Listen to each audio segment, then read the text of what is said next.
Bilortu de xineru retuerce y ta quedu. El término bilortu designa específicamente en asturiano a la clemátide, así como a distintos tipos de enredaderas utilizadas tradicionalmente como cuerdas y similares. El término quedu, adxetivo, quietu, que nun se mueve, quietu, que nun fai ruíu, quietu, aviellau, con pocu puxiu. También otro refrán, boga de xineru cabe como carneru.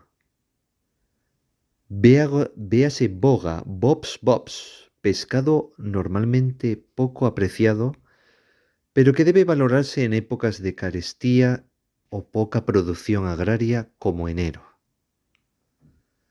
Bon xineru y bon abril naide lo vio venir. Buen tiempo en enero trae consigo una mala primavera. Otras variantes, bon xineru y bon San Xuan. Los nacíos nun verán. Bon xineru y bon San Xuan, los nacíos lo verán.